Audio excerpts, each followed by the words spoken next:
My name is Harold Miller. I'm 81 years old, and I live alone in a house I built with my own hands back in 1969. It sits at the edge of a quiet street in a mid-sized town in Ohio. The kind of town where every neighbor used to know your name, where kids once rode their bikes up and down the sidewalk and played until the porch lights came on. Now those sidewalks are mostly empty, and the houses I helped raise have been painted over so many times they barely resemble the neighborhood of my memory.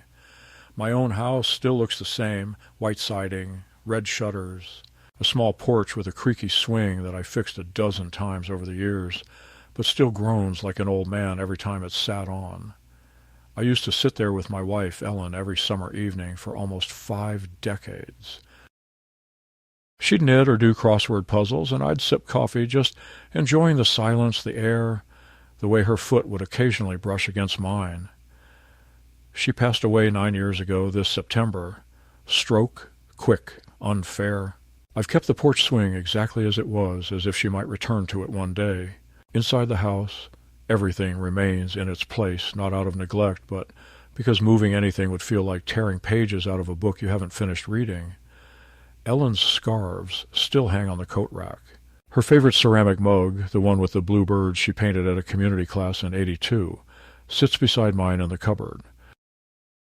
The smell of cinnamon and old paper lingers in the kitchen, just as it did when she used to bake apple pies in late October, when the air would turn crisp and the leaves outside the kitchen window turned the color of rust. I don't bake anymore. I hardly cook. Most days I get by on toast, soup, and coffee. But every now and then I'll open one of her old recipe books and run my hand across her notes in the margins. She always wrote in cursive, even when she was in a hurry. And for a few minutes, it's almost as if I can hear her voice in the room, again, telling me to be careful not to burn the crust.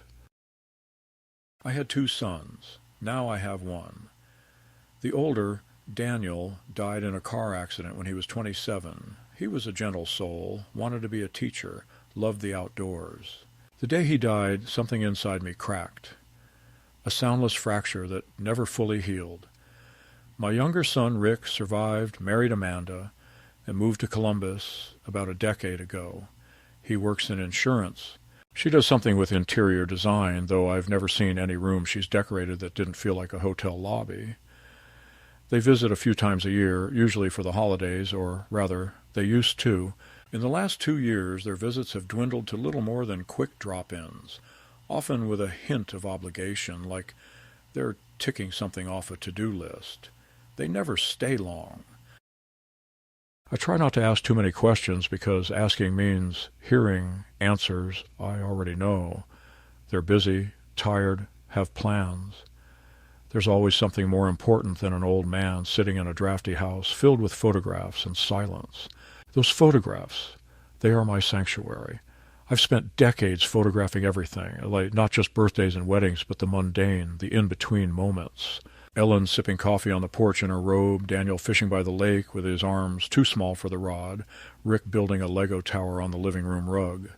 I kept them all, printed them, framed some, tucked most into albums.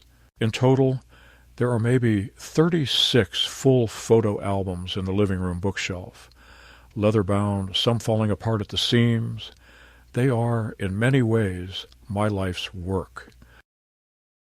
My own quiet testimony to the years that passed, the joys, the regrets, the people who mattered. When I feel myself slipping into loneliness, I pull one from the shelf and open it like scripture. I don't just remember, I relive. The smells, the sounds, the feeling of being needed, of being loved. In recent years, I've noticed something subtle yet invasive, a quiet erosion of respect. It started small. Amanda making comments about the clutter in my house, Rick offering to help me get rid of things I don't use anymore. They mean the photo albums, the books, the figurines Ellen collected, the letters tied with ribbon in the upstairs drawer. They mean my life. They've started to look at this house not as a home, but as a property, as value, as something they might inherit, rearrange, flip. I've overheard them whispering in the hallway once when they didn't know I was awake. "He doesn't need all this space," Amanda said. "We should start thinking long-term, maybe a facility, something safer. Rick didn't respond, not immediately. Then he mumbled something like, "Yeah, maybe." They think I'm slipping, that I don't notice things, that I don't remember.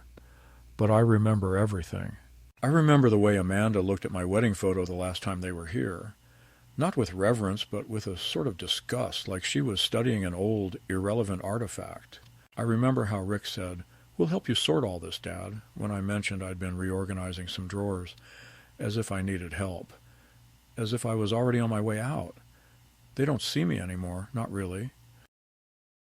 To them, I've become an obstacle, an inconvenient remnant of the past that won't move aside politely, but I'm still here.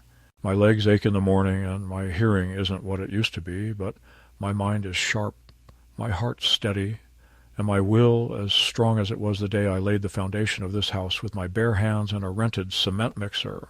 What they don't know, what they've never bothered to ask, is that the land this house sits on is mine, paid off, deeded, and recently revalued after the city announced plans for a new development nearby.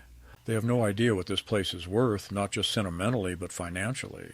I didn't tell them. I didn't tell anyone. It was something Ellen and I decided back in 2008, when we refused to sell to a developer who came around offering checks with too many zeros. "Let the boys build their own future," she said. "This house is ours." And it still is. Mine. Mine to protect, mine to honor, mine to decide what becomes of it. So now every morning I wake up in a house filled with memory, tension, and the creeping suspicion that my own family is waiting, not for my blessing, but for my absence. I drink my coffee slowly, staring out the window, and I wonder what will happen when the masks come off, when the false kindness fades, and when their true intentions finally show. And I wonder if they've forgotten one crucial thing. I may be old, but I am not powerless. Not yet. It was a Tuesday morning in early May, the kind of morning where the air still carried a trace of spring frost, though the sun was trying its best to convince the world otherwise. I had just poured my second cup of coffee and was settling into the armchair by the window, the one with the lopsided cushion Ellen used to threaten to restuff but never did, when the phone rang. It startled me. I hadn't spoken to anyone in a week, and the only calls I received lately were from telemarketers or pharmacy reminders. But this call had a familiar number. Rick. My heart jumped, not with joy exactly, but with a kind of cautious optimism. It had been nearly 4 months since I'd last heard his voice, and even then it was a brief call to inform me that Hazel, my granddaughter, had made Dean's list. No follow-up, no invite for dinner, no, "How are you, Dad?" So when I picked up the phone, I braced myself for an announcement rather than a conversation. "Hi, Dad," Rick said, his voice too upbeat, too rehearsed. "Hey, we were thinking of coming down this weekend, maybe stay a couple of nights, help you out with a few things around the house."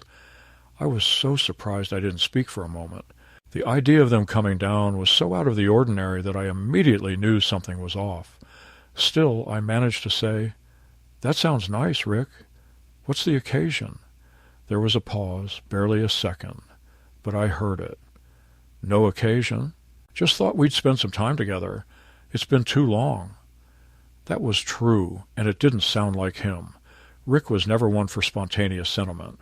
He didn't say, "spend time together," unless there was a meeting agenda behind it.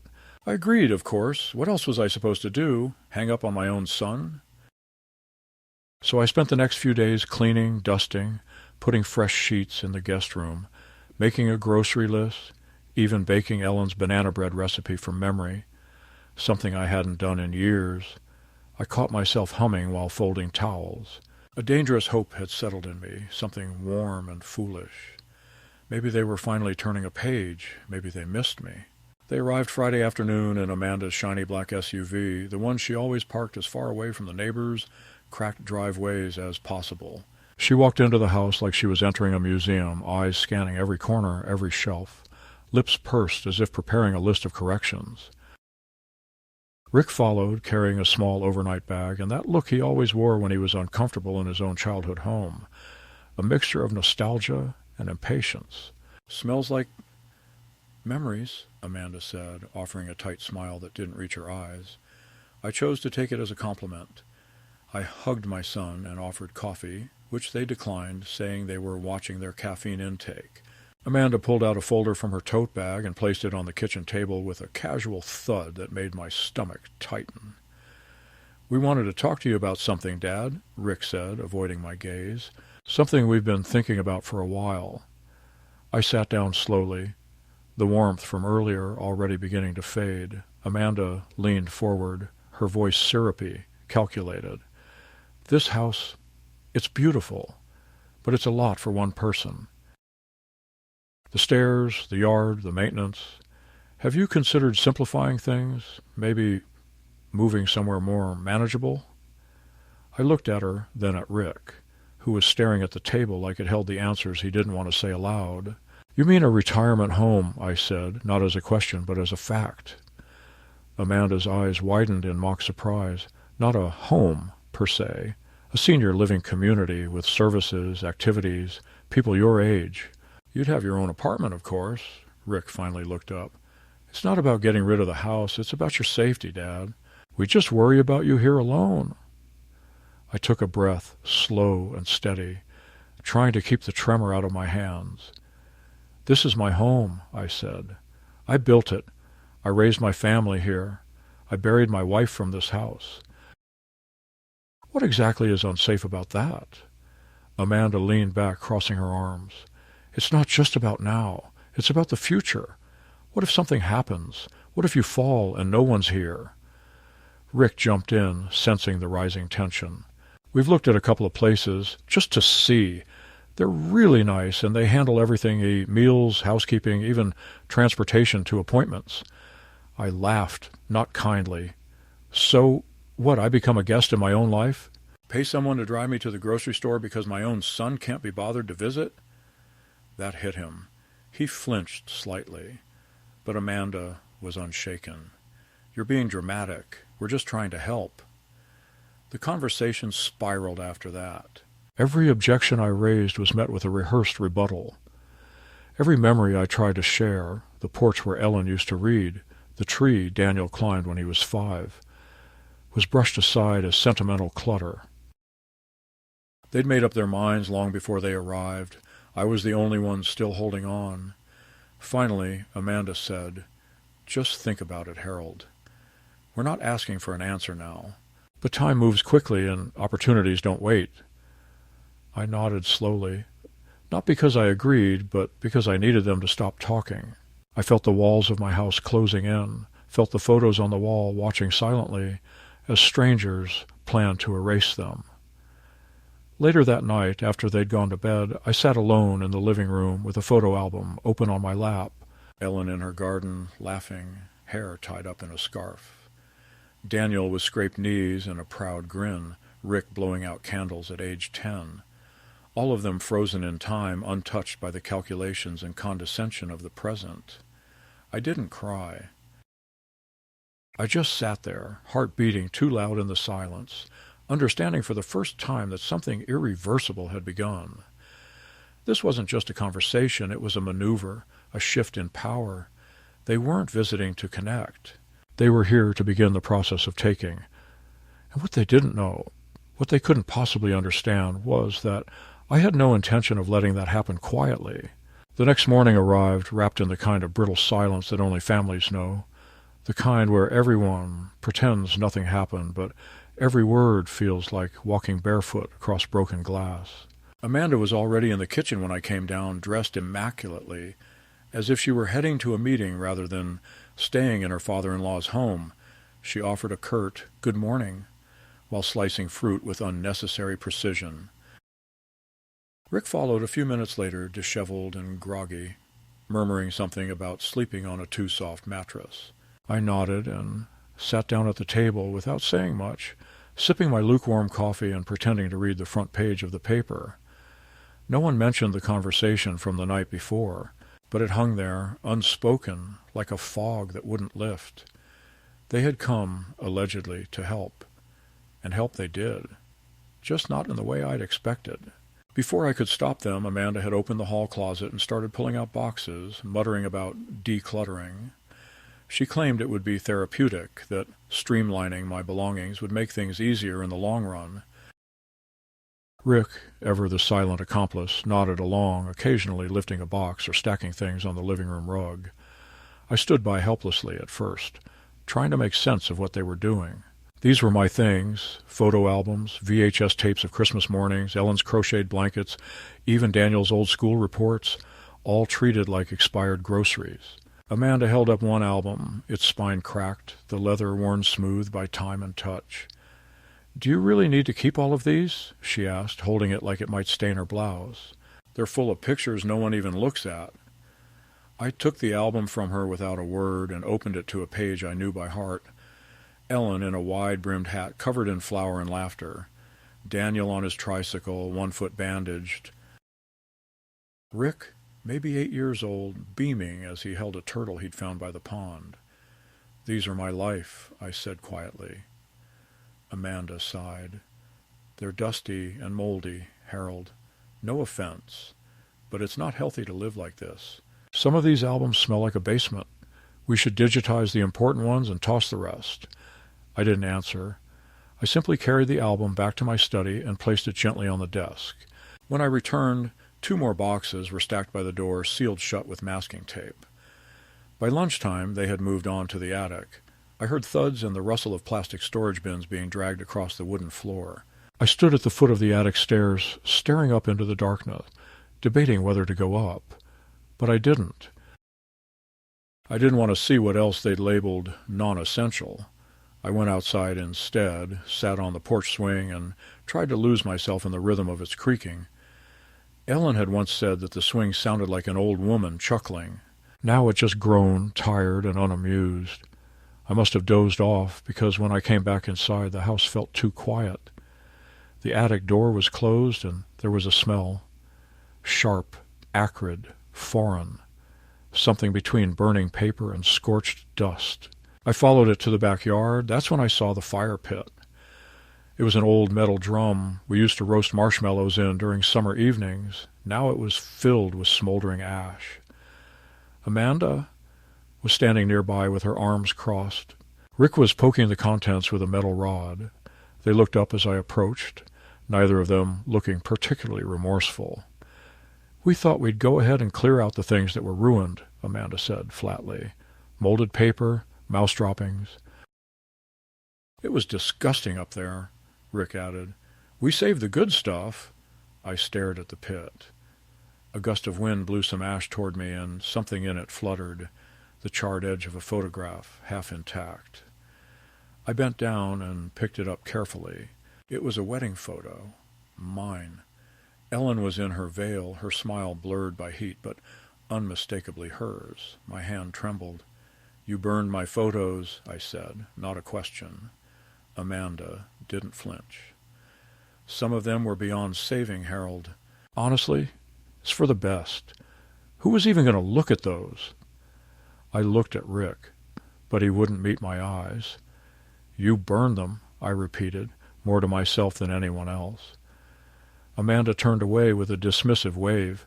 "We're doing you a favor. It's time to move forward." I didn't speak again. I simply walked back into the house and closed the door behind me.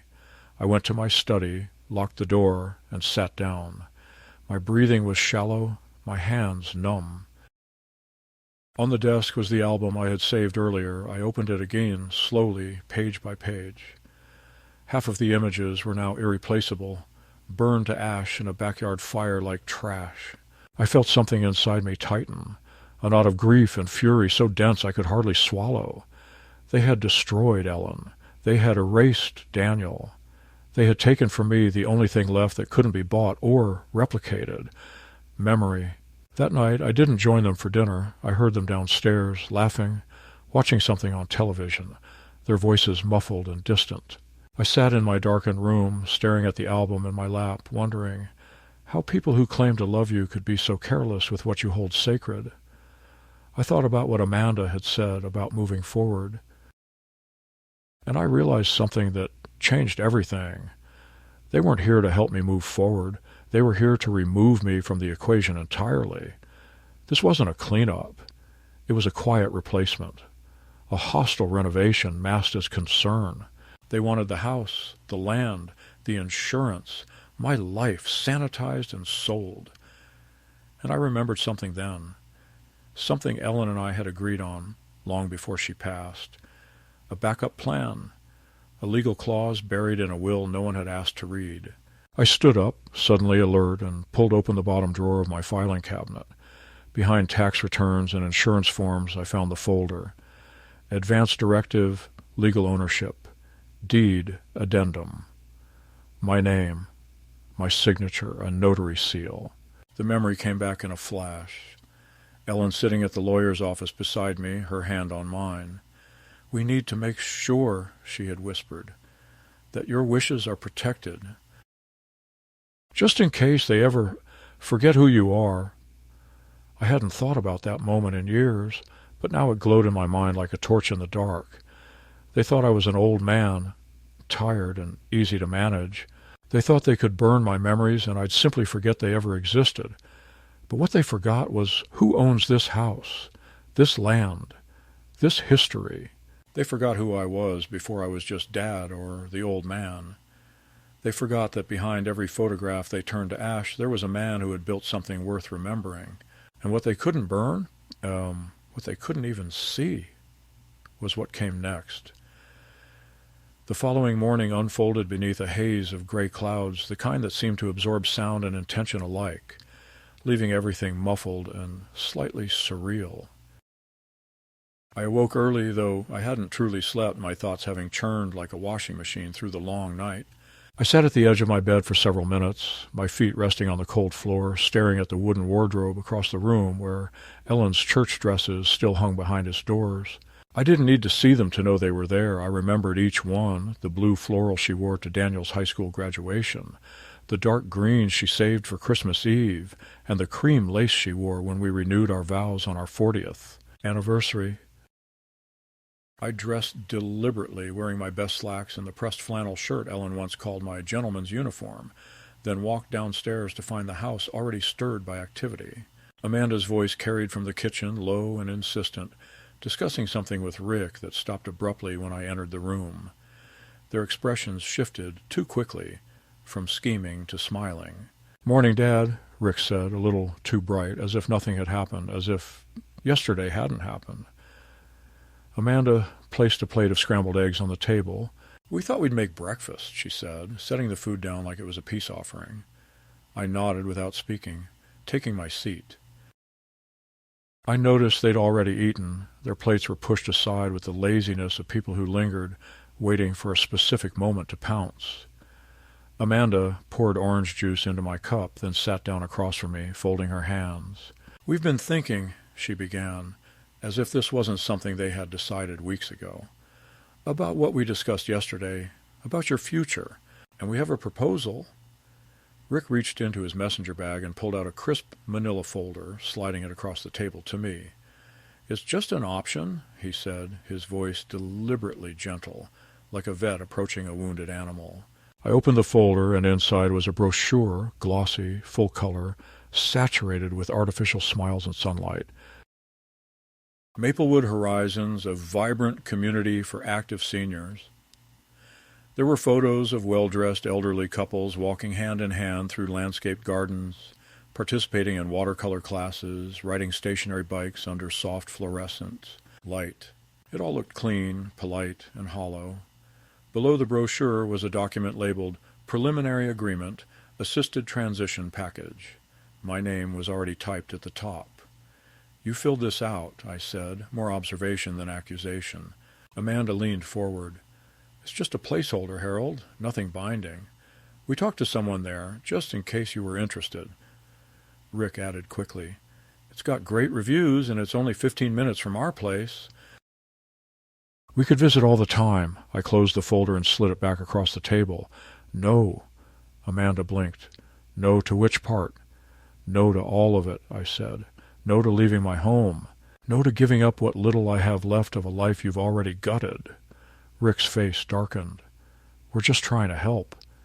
"You burned Ellen," I said. His jaw clenched. Amanda sighed dramatically. "You're being emotional." "It was a few damp photo albums. We didn't destroy anything important."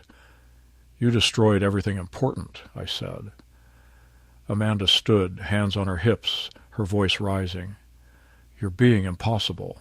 Do you even understand how much time and energy we've spent trying to make this easier for you?" Rick stood too, his expression harder than before. "Maybe it's time we're honest, Dad. You're not managing well. You forget things. You let the mail pile up. The yard is overgrown, and last year you left the stove on." That last part was a lie. I remembered that day clearly. I had turned the burner off, but it clicked for a moment afterward, and Amanda happened to be visiting. She twisted the incident into a melodrama of near-death proportions. "You're not safe here," Rick said, "and this house is falling apart." "So let it fall," I said. "At least it will do so with dignity, which is more than I can say for the two of you." There was a long silence. Amanda walked to the sink, rinsed her cup as if to remind herself of her control, and turned back to me. "Then we'll have to consider alternatives," she said. "If you're not going to make responsible decisions, then we'll need to intervene." Something shifted in the room then. Not the volume, not the light, but the air. It felt suddenly colder, more sterile. The word intervene echoed in my mind with an ominous ring. I stood slowly, using the back of the chair for support, and met Amanda's gaze with one of my own. "You can try," I said, "but you'll regret it." She didn't respond. She just stared back, her eyes unreadable. Rick opened his mouth as if to say something, then closed it again. Whatever it was, he knew it wouldn't help.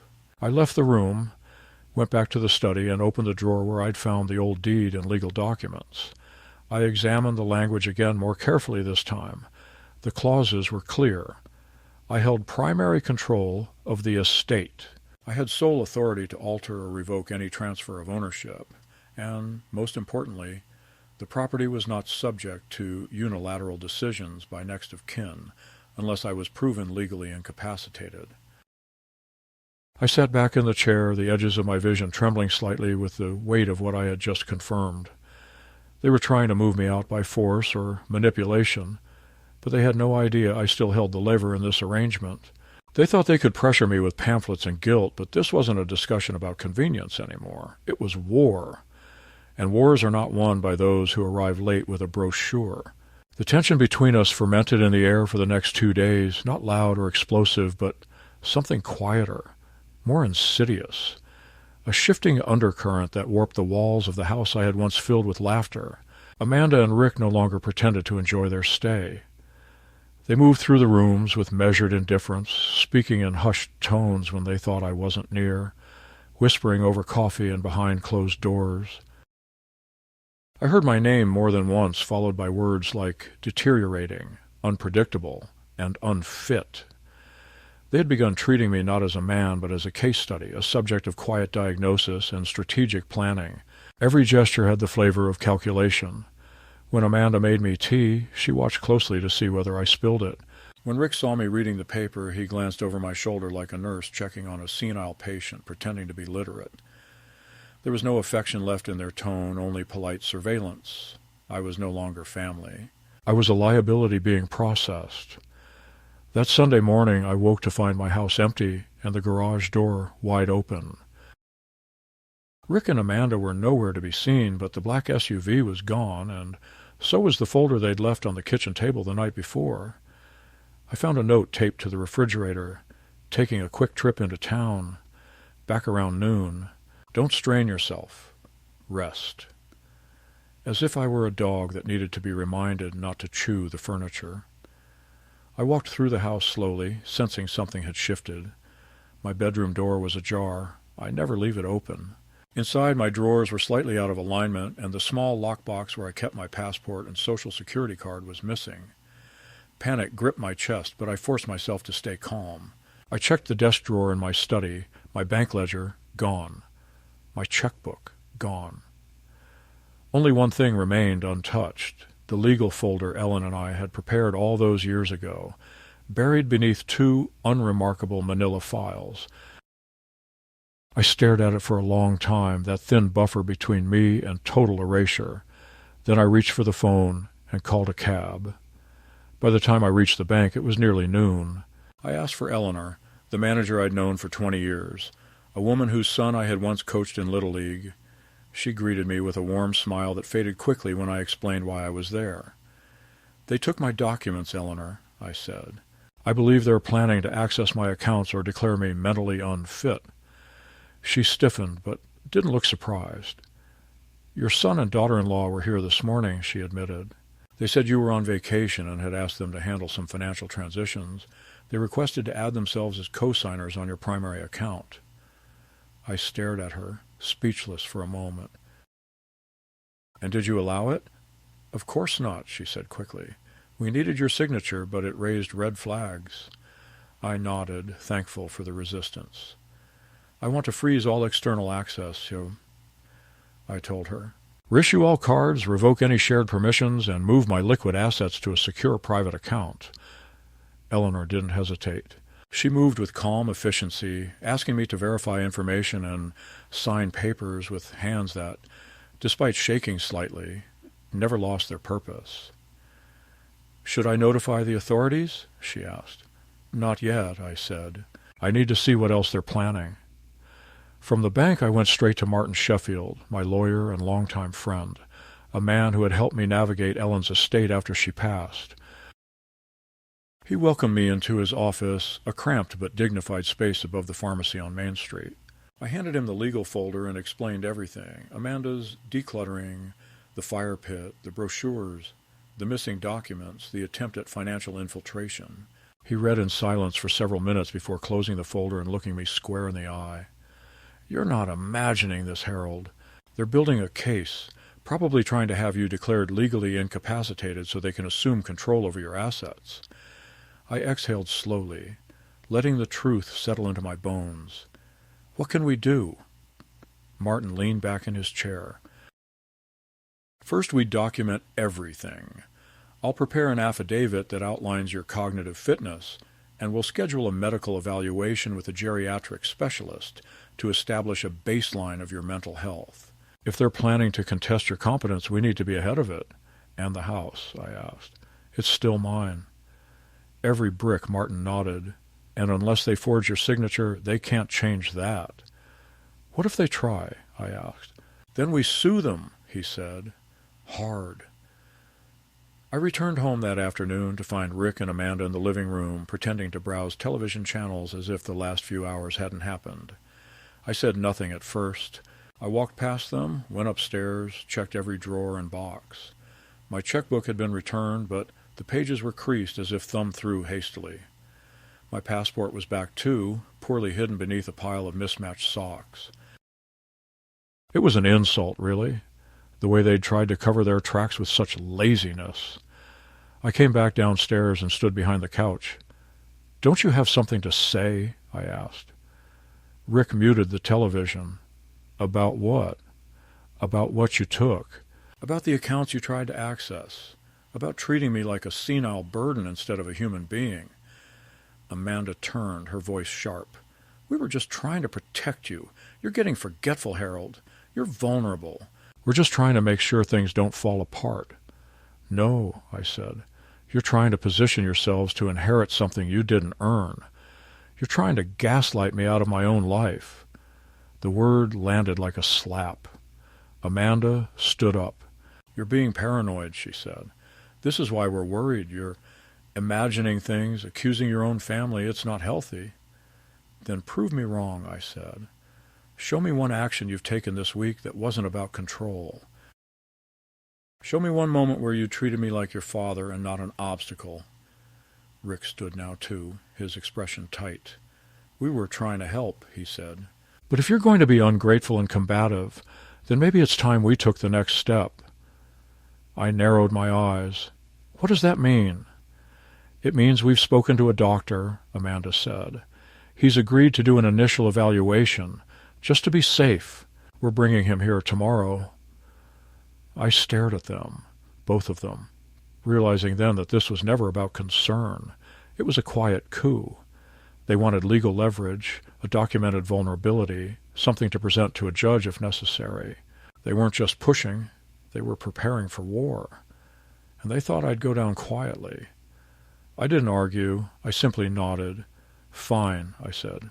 "Bring your doctor." But that night I didn't sleep. I spent the hours until dawn documenting everything, photos of the burned albums, copies of the bank notice, the signed log at Martin's office. I printed emails, assembled receipts, wrote down every memory of every suspicious moment from the last 7 days. By morning, I had a dossier thick enough to defend myself in any court in the country. When the doctor arrived, a young man with too perfect hair and the indifferent smile of someone paid to look neutral, I greeted him with firm handshake and a folder of my own. Amanda hovered nearby, no doubt expecting me to mumble or forget names. Instead, I offered a tour of the house, discussed current events in detail, recited the Gettysburg Address from memory, and listed the medications I was currently prescribed, complete with dosages. The doctor asked if I had trouble remembering things. I said, "Only when I trust people I shouldn't." He said I seemed perfectly lucid. Amanda looked like she had swallowed vinegar. When they left 2 hours later, Rick barely said goodbye. Amanda didn't look me in the eye. I watched from the window as they climbed into the SUV and sat in silence for a long time before driving away.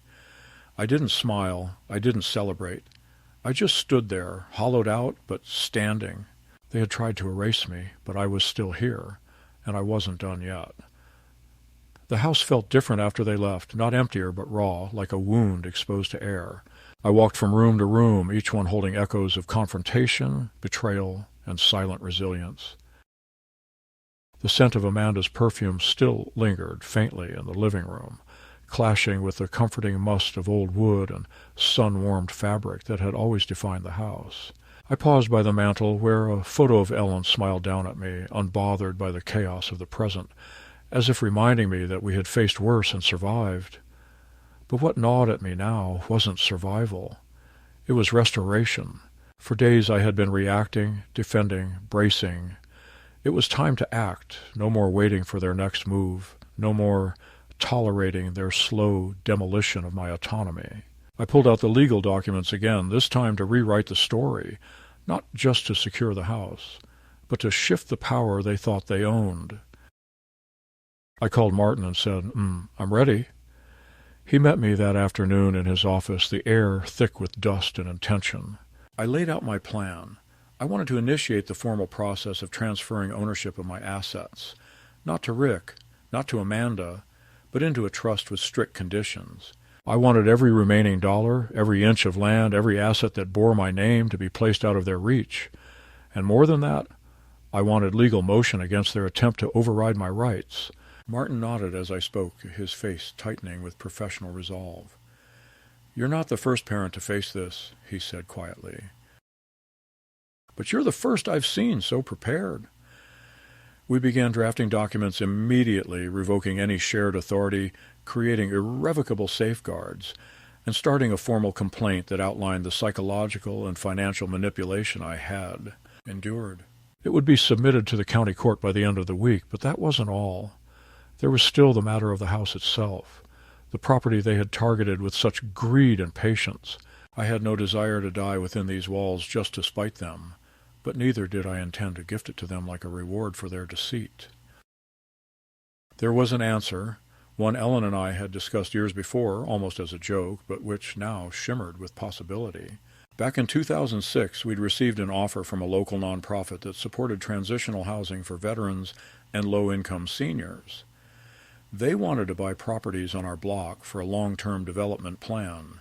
At the time we said no. We were still too attached, and the idea of strangers walking the halls of our memories felt unthinkable. But now it felt like salvation. I called the director, an old friend of Ellen's from church, and asked if they were still interested. They were. More than that, they were ready to buy immediately and repurpose the house into a space that would help people who actually needed care. People who hadn't tried to steal it. The price was fair, modest, compared to market value, but what I would gain in peace of mind outweighed any financial number. With Martin's help, I structured the deal so that after the sale, The proceeds would be split between a charitable endowment in Ellen's name and a private account I controlled solely. The house would go to those who valued it not for its square footage, but for its warmth. And Rick and Amanda, they would inherit nothing. Not because I was cruel, but because they had made it clear they saw inheritance not as a gesture of love, but as a transaction, a payoff, something owed rather than something earned. 3 days later, the paperwork was signed. The nonprofit would take ownership in 60 days.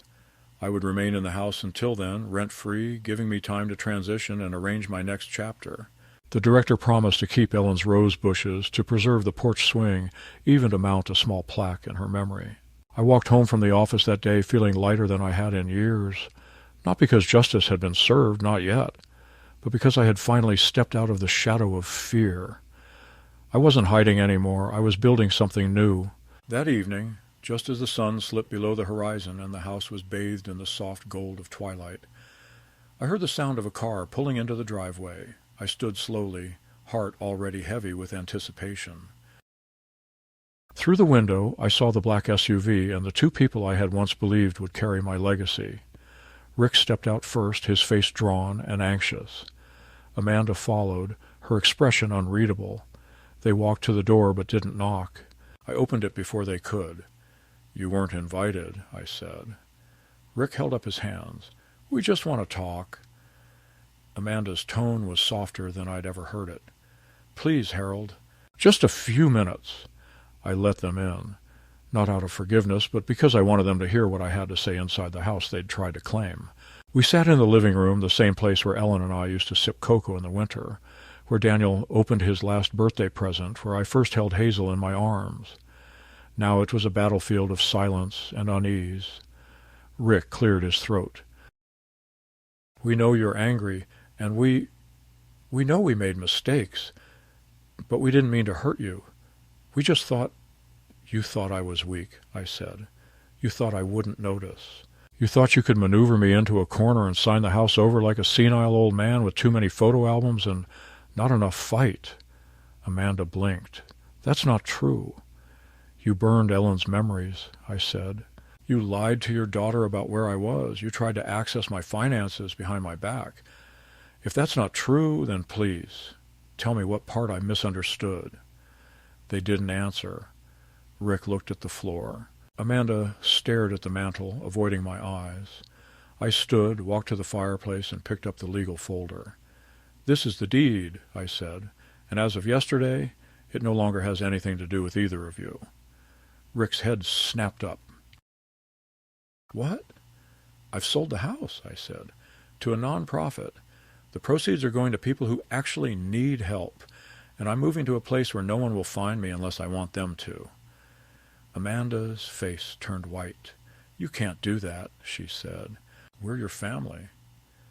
"You stopped being my family when you tried to erase me," I said, "when you tried to turn my life into a tool for your gain. Family doesn't burn memories. Family doesn't plot against you while you sleep." Rick stood, his voice raised. "What about Hazel? Reginald? Don't they deserve something?" "I haven't heard from them in 3 years," I said. "Not a letter, not a phone call, not even a birthday card. If they wanted to be a part of my life, they would have been. This house isn't a reward for shared DNA. It's the heart of a life you never bothered to understand." Amanda's voice cracked. "We needed the money." "Then you should have worked harder," I said, "or asked. But instead, you tried to steal." They were quiet after that. Not out of shame, I suspected, but because they realized the game was over. They couldn't manipulate the future anymore. I had taken it back. After a few more strained attempts at justification, they left. I didn't watch them go. I simply closed the door and locked it, not because I feared they'd return, but because I needed to feel the finality of that sound, the end of a chapter sealed with a click. As the house grew darker around me, I sat on the porch one last time, the swing groaning gently beneath my weight. I listened to the wind pass through the trees, to the distant laughter of neighborhood children, to the creaking bones of memory that refused to be buried in ash. I was old, yes, but I was not done. And more importantly, I had not been defeated. I had chosen the terms of my life's final act. I had protected what mattered, and I had made sure the future bore my fingerprint, not theirs. 2 months later, the moving truck arrived just after dawn. It was quiet on the street, the neighborhood still half asleep, as I stood on the porch for the final time, watching the sun bleed slowly over the rooftops. The swing beneath me let out one last familiar groan as I rose, and I turned back to look at the front door, not with sadness, but with solemnity. Everything in this house had been packed deliberately, intentionally, with my own hands, so no one else could touch what was left of Ellen or Daniel, or the fragments of my own life I'd chosen to carry forward. The nonprofit staff arrived a short time later, all kindness and respect. They spoke in gentle tones, like mourners at a wake, though they didn't realize that what was dying here was not a man, but the illusion that I would ever be quietly claimed by anyone but myself. I didn't say goodbye to the house, not out loud. Instead, I walked through it one last time, my hand brushing the edges of the doorway where we had measured the boys' heights every summer. I touched the kitchen counter where Ellen used to roll pie crust. I paused in the living room and looked at the spot where the Christmas tree had stood for 47 consecutive Decembers. Then I closed the door. No ceremony, no performance. Just the quiet, dignified departure of a man who had chosen to leave on his own terms. The apartment I moved into is modest, a 2-bedroom on the edge of a small park where older folks walk their dogs and strangers say hello in passing without expectation. There's a library 2 blocks away and a coffee shop where the barista already knows I take my coffee black, no sugar. I furnished the space with intention, not nostalgia. A few framed photographs, some books, one of Ellen's quilts folded neatly at the foot of the bed. I brought only what still breathed with meaning. The rest I let go of like old breath. What surprised me most was not the ease of the transition, but the absence of regret. I had feared that leaving the house would feel like abandoning her, like cutting loose from the last solid piece of my identity. But instead, it felt like release, like the moment you finally exhale after holding your breath for years. Rick and Amanda never called after that final visit. Not once, no follow-up, no apology. I received one email, short and clipped, asking if I had really meant what I said. I didn't respond. Some silences are earned, and theirs would stretch indefinitely. I wasn't angry anymore, just finished. They had made their choice, and so had I. I sometimes wonder what they told Hazel, or if they even told her anything at all. If she ever finds me, I'll tell her the truth, but I won't chase her. That's not my role anymore. My role now is to live what's left of this life in peace, with clarity, with no more intrusions disguised as concern. A month ago, I received a photo in the mail, no return address. Just a simple snapshot of the house, now freshly painted, the porch still intact, the rose bushes trimmed and blooming like they used to under Ellen's hands. Beneath the photo, a handwritten note. Thank you. We're home now. It was signed by a woman named Teresa, a retired nurse and widow who had moved in with her sister. They had turned the upstairs into 2 private rooms and opened the main floor to neighborhood gatherings. We host potlucks on Wednesdays, she wrote, and we kept the swing. It squeaks, but it's still strong, Yosemite. I read the note 3 times and then placed it in the one photo album I hadn't lost, the one Ellen had titled, For Later. I didn't cry. I didn't need to. It was enough to know that the house had found another purpose, that it hadn't been reduced to ashes or profit or strategy, that it had become a home again, this time to someone who needed it. Some evenings I sit on my small apartment balcony with a cup of tea and think about the past, not with bitterness, but with something closer to reverence. Life gave me joy and grief and love and betrayal, but it also gave me the strength to choose how it ends. They burned my photographs. They tried to erase what made me who I am. But in the end, it wasn't the past that needed protecting. It was the future. And they forgot who held that in his hands. Now I do.